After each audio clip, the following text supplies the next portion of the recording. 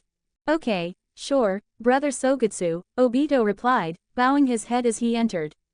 He sat cross-legged on the tatami, looking like he was caught red-handed, his eyes glued to the floor. Sogetsu nodded and headed to wash up. When he returned, he noticed that Obito's good behavior didn't last long. He was already fidgeting, shifting around on the tatami, glancing about the room, and occasionally breaking into goofy grins. It was like watching a kid who had a crush but didn't know how to handle it. Ahem. Sogetsu cleared his throat, bringing Obito back to reality. Why yes, brother Sogetsu. Obito looked up, startled. Thinking about Rin again, Sogetsu sat down across from him, resting his chin on his right hand with a sly grin. You know, Obito, I could help you with your little wish, but I should warn you, we have rules about protecting the innocence of minors. No indecent stuff allowed. What? No, I wasn't thinking about anything like that. Obito's face turned bright red as his eyes widened in shock. Oh really? Sogetsu sat up and looked at him with a knowing stare. You're saying you've never had those thoughts, even a little bit? Obito's face turned a bright shade of red, veins bulging on his forehead as he frowned and stiffened his neck. No way, absolutely not. I'm a ninja, how could I think about such indecent things? He then stammered over some awkward phrases, mentioning terms like, the three forbidden ninjas, the pride of Uchiha, and invincible pure love. This made Sogetsu burst into laughter, filling the room with a cheerful atmosphere. It wasn't until Obito's face grew as red as a cooked shrimp, with smoke practically coming out of his head, that Sogetsu stopped laughing and waved his hand. I get it, I get it. So, do you have the money ready, Obito? 100,000 Ryo notes were slid over to him. Obito, assuming the perfect formal kneeling posture, pleaded, Brother Sogetsu, please. Sogetsu took out 50,000 Ryo from the bundle and handed back the rest. I told you I'd give you a discount last time. But since you made me laugh, I'm giving you a 50% discount this time. Really? Thank you, Brother Sogetsu. Obito bowed low, knocking his forehead against the ground in gratitude. No need for that, Sogetsu replied, his eyes shifting to a blood-red Sharingan. Prepare yourself, Obito. Don't resist, keep your mind relaxed. I'm going to pull you into a genjutsu. Okay, I got it, Brother Sogetsu. Knowing his wish was about to be granted, Obito took several deep breaths to calm his excitement. Genjutsu. Wish fulfillment. A vortex swirled within Sogetsu's eyes. In reality, Obito's gaze went blank as the genjutsu took effect, leaving him as unresponsive as a coma patient with only the automatic rhythm of his breathing. Let's see, what kind of dream should I create for him? Sogetsu pondered, rubbing his chin. After a moment, he lit up with a grin. Oh, I've got it. Let's go with this scenario. He chases her, but she eludes him, and then she disappears into the wind. Oh, and let's add a manipulative best friend and a perfect second male lead. Right, since we're aiming for an unforgettable love story, we need some tragic elements, like a love-hate relationship. Kidney transplant, eye gouging, let's give him a full course. After all, in the ninja world, organ compatibility isn't an issue. Just pop it in and out. What else could we add? Chasing his wife, gastrointestinal issues. Let's throw in a bit of everything to give Obito a true sense of 21st century drama. Sogetsu, pleased with his concoction, nodded with satisfaction. Perfect. Once he experiences this, Obito will know the true depths of love and heartbreak. With his illusionary script ready to go, Sogetsu smiled and said, all right, business is taken care of. Now it's time for some fun. Give Obito a discount. No way, that's not Sogetsu's style. Forget about the things Obito did later, he wasted his spirituality and chakra with nothing to show for it, not even a couple of coins. For Sogetsu, money isn't a motivator. He sets high prices to filter out the unworthy customers. If anyone could afford his services, he'd be spiritually drained and lose control in no time. A fee of 100,000 Ryo sets the bar, ensuring the clients are capable enough and have that value. After all, A-rank tasks commission rate is slightly higher than 100,000 Ryo. The focus now shifts to the point of contact. Sogetsu used his spirituality to open the door to Obito's body of heart and mind, then discreetly planted a subtle suggestion deep in his soul. Over the past few years, Sogetsu has done this several times. While each suggestion was too weak to alter beliefs or thoughts, secrecy was key. Over time, a drop of water could carve a path through stone. Once Sogetsu reached sequence 4, these buried suggestions could become a hidden plague, ready to explode at any moment. Huh, Sogetsu murmured, looking at Uchiha Obito. Don't blame me for being underhanded. In this world, everyone's out for themselves. If we're talking about who's worse, you've got me beat by a long shot. The treatment ended. Obito seemed disoriented as he stumbled out of the room, his steps uncertain and eyes filled with despair. Sogetsu scratched his chin, pondering, did I go too hard? Nah, I was just getting started. But Obito's mental state was no longer Sogetsu's concern. His mission was finally complete. Main mission: promotion to Sequence 5 Dreamwalker incomplete. Objective: find the human-headed harpy in the spiritual realm, form a contract with it, and then obtain one of its tail feathers. After that, take the Meander potion while experiencing intense emotions, such as joy or anger, to promote to Sequence 5 Dreamwalker. Reward: creeping hunger can only control one soul at a time and can only use the Meander ability corresponding to that soul and its own abilities. Side mission: qualified psychiatrist incomplete. Objective: provide psychological treatment to at least 100 people or fulfill their wishes. Progress: 2 100ths. Reward: Limano's travels. Side mission: teenager's troubles completed. Objective: Obito, who has tried to win the heart of a girl through various performances but failed, has finally made a decision. Reward: Destiny Doll blocks fate, allowing the holder to defend against curses and resist detection. Asterisk asterisk asterisk asterisk asterisk asterisk asterisk asterisk. Support me on my Patreon and read up to 15 early chapters. URL: 3 comments 0 vote.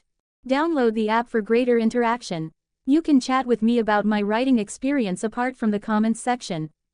Nobody to Nobody. Download app now. Chapter 14, Black Zetsu. The Naka Shrine in Konoha Village is a 5A level scenic spot and a renowned re-education center for talent development. This dilapidated area gave Sogetsu a strange feeling where any Uchiha who comes to study might gain some unique insights. The specifics of their epiphanies depend on their individual talent and fortune. It's no surprise that many of them turn out to be eccentrics, filial sons, or beasts. What really surprised Sogetsu was how they could nurture talents like Itachi and Shisui from this broken place. It was pretty impressive. After a quick group photo, Sogetsu followed the hidden passageway in the shrine, descending into an underground chamber where he met Uchiha Fugaku. The secret room was vast, illuminated by numerous candles. Fugaku stood with his back to Sogetsu, hands behind him, facing the wall. I've been waiting for you, Sogetsu, Fugaku said without turning around. His voice carried an air of mystery. Typical Uchiha, always dramatic. Sogetsu couldn't help but twitch his mouth at Fugaku's theatrics. Lord Fugaku, I'm here, he replied. Fugaku still didn't turn around, but he let out a heavy sigh, as if a weight of unspeakable distress lay on his shoulders. Why are you sighing, Lord Fugaku? Sogetsu asked politely. I'm lamenting the current state of the Uchiha clan, Fugaku replied, finally turning to face him, sadness evident in his eyes. The threat of extermination looms over us. After what happened yesterday, you must have felt it too, the danger the Uchiha clan faces. Sogetsu clenched his fists, his face flushed with anger and frustration. You're right, Lord Fugaku. I thought the Uchiha clan wasn't welcome, but I never expected someone like Danzo to openly target me. At this point, he looked like a young man who'd suffered injustice, his eyes welling with tears.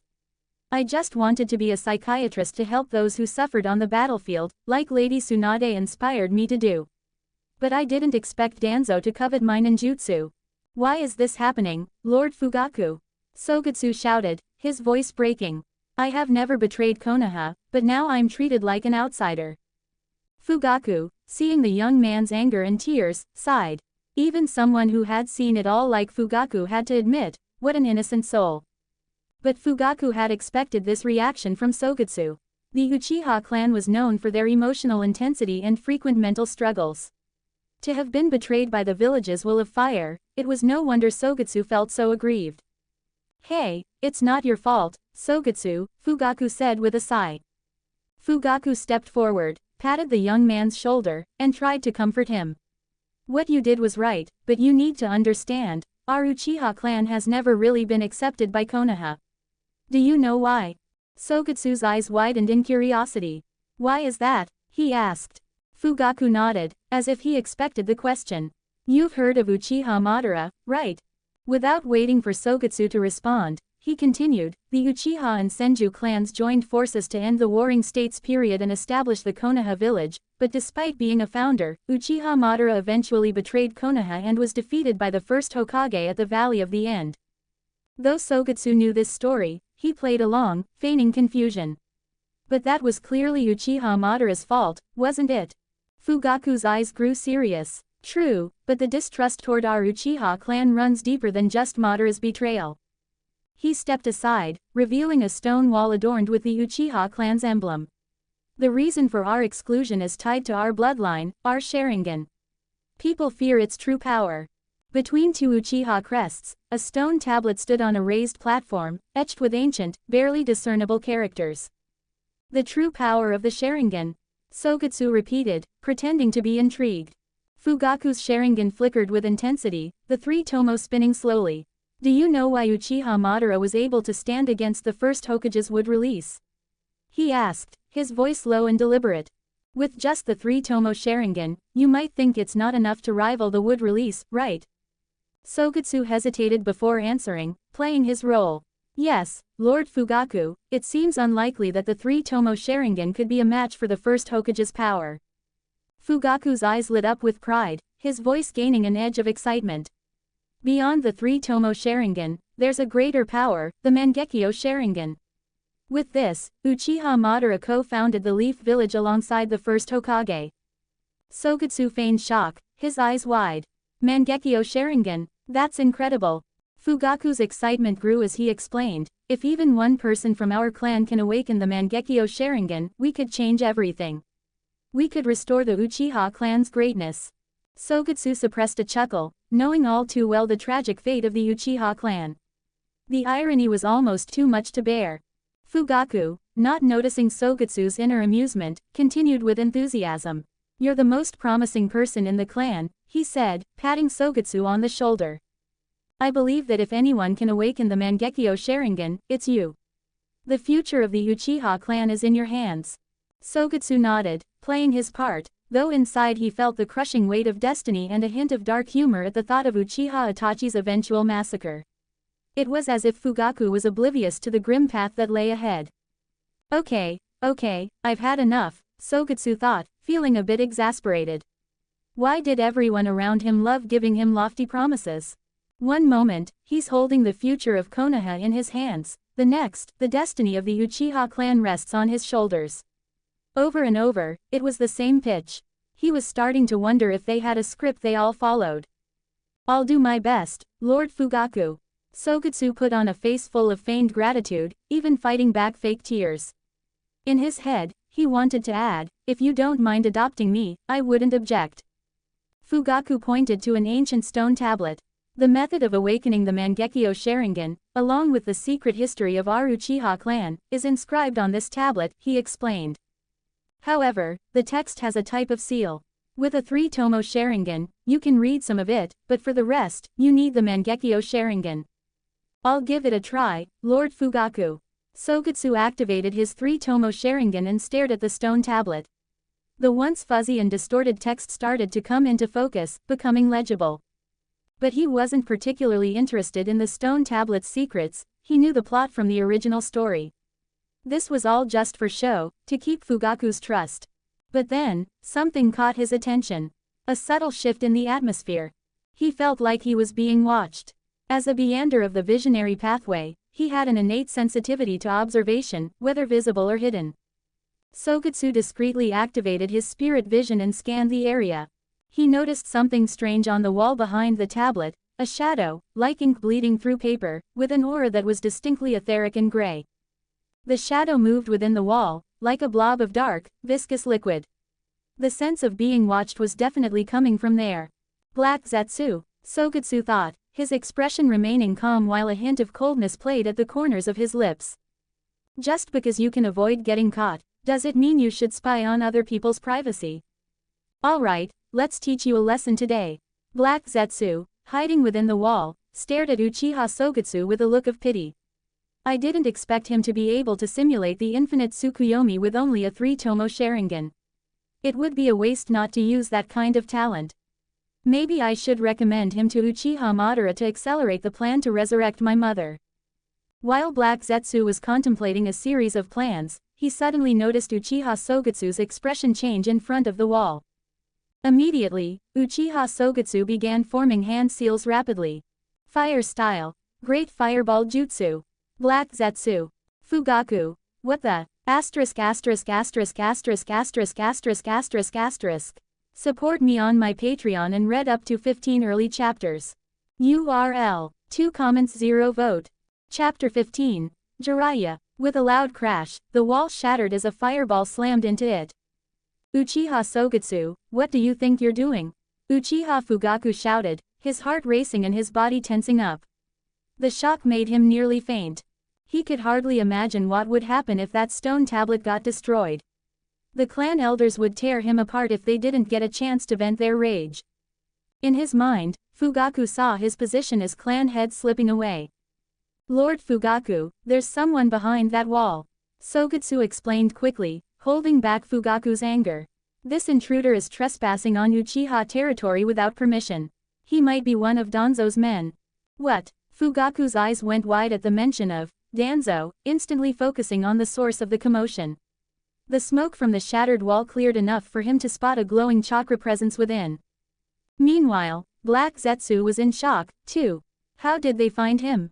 With his stealth abilities, even the legendary sages of the Three Great Sage region wouldn't easily detect him. How did this Uchiha kid see through his disguise? But before Black Zetsu could figure it out, Fugaku charged forward like a leopard, intent on capturing him alive.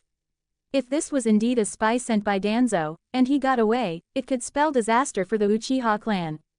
Fugaku's immediate priority was containment, regardless of the stone tablet's fate. Fire style. Dragon Fire Technique. Fugaku was renowned for his fire techniques, and it showed.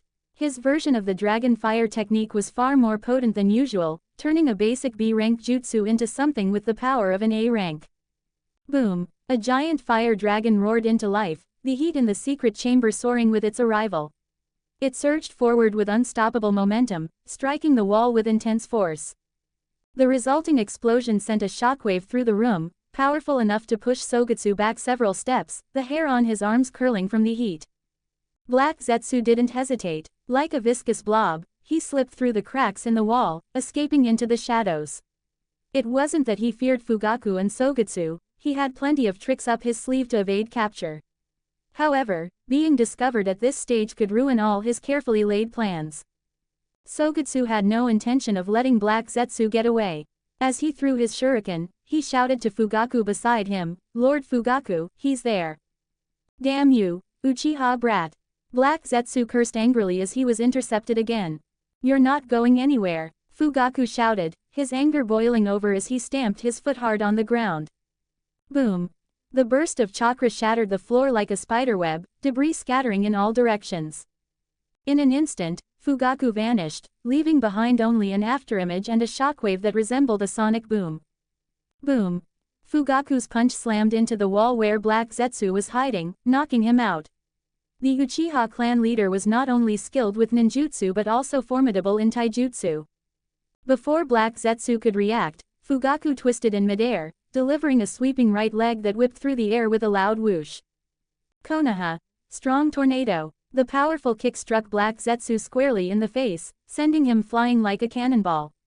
He crashed heavily into another wall of the secret room. Seeing his escape route, Black Zetsu turned into a pool of soft mud, attempting to slip through the wall's cracks. Lord Fugaku, he's getting out through the secret room, Sogetsu shouted, not missing a beat. Fugaku chased Black Zetsu, his chakra flowing freely.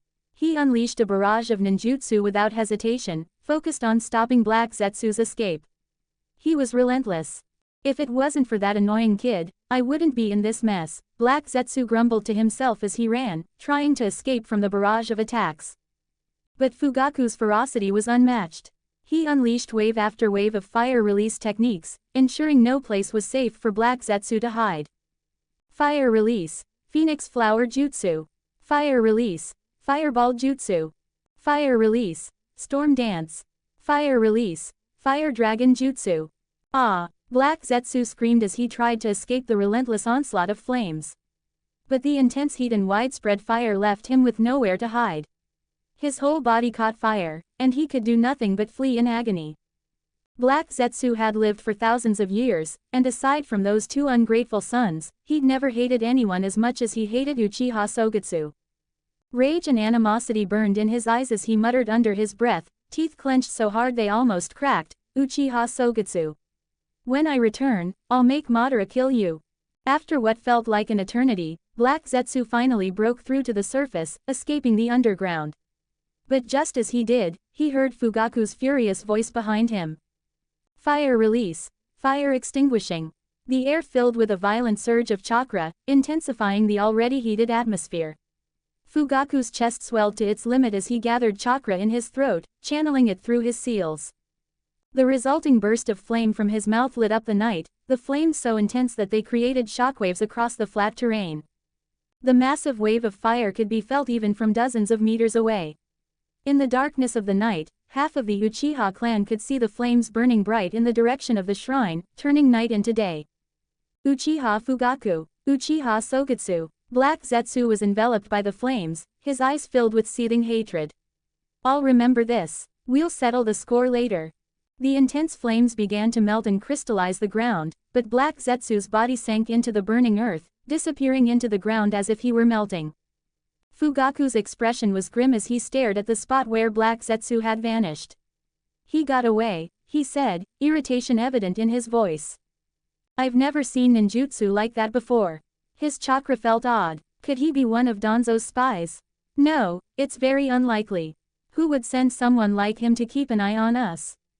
Sogetsu, standing nearby, raised an eyebrow and asked, "Why couldn't it be Danzo's doing?" Fugaku glanced at him with a serious look, his tone low. "Would you trust someone like that if you were the third Hokage? Would you give someone like that to Danzo?" Sogetsu nodded slowly, understanding the implication. Although Danzo and the third Hokage seemed close, they likely had hidden agendas and might have been scheming against each other behind the scenes.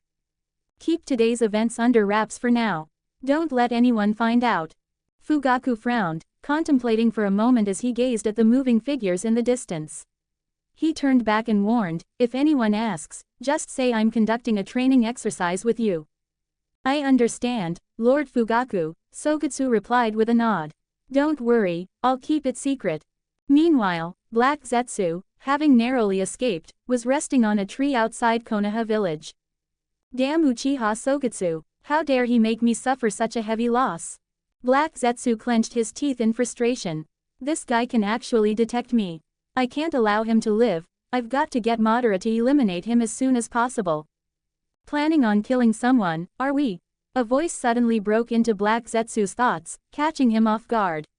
How was this possible? Someone else was here. He quickly turned toward the sound. Under the moonlight, a tall, muscular figure crouched above him. His wild mane of white hair flowed down like a lion's, and a scroll about half a man's height hung from his waist. The forehead protector bore the character for oil. "Just got back to the village and already bumping into strangers," the man said with a grin, rubbing his chin as he stared at Black Zetsu with curiosity. "Since we met by chance, why not come with me? Damn it, it's Jiraiya." Black Zetsu silently cursed Sogetsu 100 times over in his mind.